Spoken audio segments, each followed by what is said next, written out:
తెలంగాణలో Congress versus బీజేపీగా fight గట్టిగా నడుస్తున్నది. అంటే మాటల యుద్ధం నడుస్తున్నది. సరే, గ్రౌండ్లో ఈ ఇద్దరి మధ్యలోనే పోటీ ఉందా, బీఆర్ఎస్ కాంగ్రెస్ మధ్యలో ఉందా, ఆ చర్చ ఒకవైపు అయితే, ఈ వడ్ల కొనుగోళ్లు, మెట్రో అని ఇంకా రకరకాల అంశాల మీద రేవంత్ రెడ్డి అటాక్ ఈ మధ్యకాలంలో బీజేపీ మీద ఎక్కువగా ఉన్నది.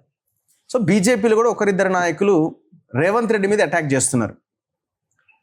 సో ముఖ్యంగా రేవంత్ రెడ్డి మీద, అందులో ప్రధానంగా ఈ మధ్య కాలంలో ఎక్కువగా అటాక్ చేస్తున్న వ్యక్తి, సరే కిషన్ రెడ్డి గారిని ఎంత అంటున్నా కూడా ఆయన ఒకటి రెండు మాటలే అంటున్నాడు, పెద్దగా ఆయన గట్టిగా మాట్లాడాడు. కానీ ధర్మపురి అరవింద్, భారతీయ జనతా పార్టీ నిజామాబాద్ ఎంపీ మాత్రం చాలా గట్టిగా మాట్లాడుతున్నాడు. ఇంకేనా రోడ్డు మధ్యలో బండి దిగి ఈ ఫ్లైఓవర్ ఎందుకు కాలేదని సెల్ఫీ వీడియోలు కూడా చేస్తున్నాడు. అంటే అంత ఫోకస్డ్గా ఎందుకు మాట్లాడాల్సిన పరిస్థితి వచ్చింది? ఆయనకేమైనా ఇబ్బంది అయిందా రేవంత్ రెడ్డి చేత? తెలంగాణలో ఏదేమైనా గవర్నమెంట్ మాదే అంటున్నాడు, మరి ఏం చేయబోతున్నారు? రేపు అధ్యక్షుడు ఆర్ కేంద్ర మంత్రి ఆయనే అయ్యే అవకాశం ఉన్నది అనే ఒక చర్చ కూడా జరుగుతున్నది. సో ఇట్లాంటి వాటికి ఒక క్లారిటీ తీసుకునే ప్రయత్నం చేద్దాం. నా ముందు ఆయన ఇంట్లో ధర్మపురి అరవింద్ గారు ఉన్నారు, మాట్లాడదాం. నమస్తే అరవింద్ గారు. నమస్కారం. సో కొంచెం ఏదో టెన్షన్లో బాధలు ఏమన్నా ఉన్నారా? అట్లా ఏమన్నా? ఇక్కడ వచ్చినప్పటి నుంచి నాకేం ఎందుకో సో ఒక ఎక్సైట్మెంట్ ఆర్ సంథింగ్ దీంట్లో ఉన్నట్టు అనిపించింది నాకు. మిమ్మల్ని చూస్తే ఎక్సైట్మెంట్ వచ్చిందేమో. నన్ను చూస్తేనా? టెన్షన్ అయితే బాధలు అయితే నాకు ఎప్పుడు ఉండవు. ఓకే. సో పొలిటికల్గా ఏమన్నా ఏముంటుంది అంటే ఏదో కావాలి, అది రీచ్ అవ్వాలి అనే ఒక ఉంటుంది కదా జనరల్గా ఎవరికి ఉండదు ఆ టెన్షన్, ఆర్ ఎవరిని కలవాలా, ఏం చేయాలా, ఫైనాన్షియల్గా లేకుండొచ్చు, బట్ నాకు పొలిటికల్ గా పదవుల మీద అస్సలు ఉండదు. సంతోషం ఇవ్వకుంటే ఇంకా సంతోషం. ఇస్తే సంతోషం అంటే ఏమిస్తే సంతోషం? అధ్యక్షుడా, కేంద్ర మంత్రి? ప్రయాణిస్తుంటే జీవితంలో మనం ముందుకు పోతా ఉంటే వచ్చేటి వస్తాయి, రానివి రావు. Take it with the stride, అంతే.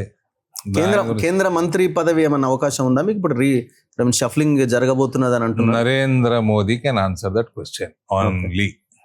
ఈ దేశంలో ఓకే, ఎవరికి ఏమొస్తుంది అన్నది అంటే ఉంటుందా ఇప్పుడు ఏమైనా షఫ్లింగ్ ఉండే ఛాన్సెస్ ఏమన్నా? అది కూడా Narendra Modi only can answer. అంటే ఇన్ఫర్మేషన్ ఉంటది కదండి, ఇన్ఫర్మేషన్ ఆయన దగ్గరనే ఉంటుంది. మీకు వస్తుందా రాదా పక్కన పెట్టండి, అసలు ఉంటదా ఉండదా ప్రక్షాళన ఆయననే చెప్పగలుగుతాడు. మీరు న్యూస్లు చెప్పుకుంటారు, మీ ఛానల్ నడిపించుకోవాలి, వేరే ఛానల్ నడిపించుకోవాలి, మీకు ఏదో ఒకటి కంటెంట్ కావాలి కాబట్టి మీరు కల్పించుకొని ఏదో చెప్తారు అంతే. కానీ దాని కరెక్ట్ ఆన్సర్ కావాలంటే ఆయన ఒకటే చెప్పగలుగుతాడు దేశంలో. ప్రయత్నాలు అయితే మీరు చేస్తున్నారు. మీ ఛానల్ మా ఛానల్ నడపడానికి హెల్ప్ చేయండి అంటే నేను ఏమైనా చెప్పండి. లాబింగ్ ఇవన్నీ ఉంటాయి కదా, లాబింగ్ ఇవన్నీ ఎవరెవరిని కలవాలా ఏంటి అంటే కేంద్ర మంత్రి లాబింగ్లు గీబింగ్లు అన్ని బీజేపీలు నడవు. అంటే మనకు మనం చెప్పుకోవాలి కదా, అడగనేది అమ్మాయినా పెట్ట 80s 90s నుంచి ఈ లాబింగ్లు గీబింగ్లు బాగా చూస్తా. ఢిల్లీ 5 స్టార్లలో కాంగ్రెస్ ప్రభుత్వాలు ఉన్నప్పుడు, యూపీఏలు ఉన్నప్పుడు ఢిల్లీ 5 స్టార్ హోటల్ లాబీలు కిటకిటలు ఆడుతుండే. ఇప్పుడు ఏమన్నా రెంట్ ఖాళీగా ఉంటాయి, తక్కువ దొరుకుతున్నాయి, ఖాళీగా ఉంటాయి. ఎప్పుడైనా అదే లాబీలు అందరు లాబీలు, పవర్ బ్రోకర్లు వీళ్ళందరూ బాగుంటుండే ఆ టైంలో. మోదీ ప్రభుత్వంలో అని నడవవు. సో ఇక్కడ ఉన్న ఇద్దరు కేంద్ర మంత్రులు ఒకరిని తప్పించే అవకాశం ఉంది, ఆ ఒకరిని తప్పించి ఇంకొకరికా, లేకపోతే రెండు కాదు ఇంకొకటి 3 అవుతుంది, ఇంకొకటి ఇచ్చే అవకాశం ఉంది. ఇట్లా రకరకాల డిస్కషన్స్ ఉన్నాయి మార్కెట్లో, ఢిల్లీ సర్కిల్స్లో ఆర్ పొలిటికల్ జర్నలిస్ట్ సర్కిల్స్లో ఈ డిబేట్ జరుగుతున్నది.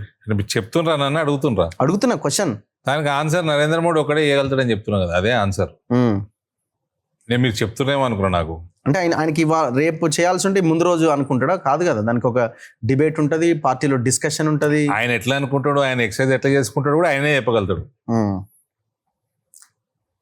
ఓకే, అవన్నీ మనకు తెలిస్తే మనం నరేంద్ర మోదీ అయిదాం కదండి. మీరేమైనా ప్రయత్నం చేస్తున్నారా పదవి కావాలని? ఏమైనా ప్రయత్నం?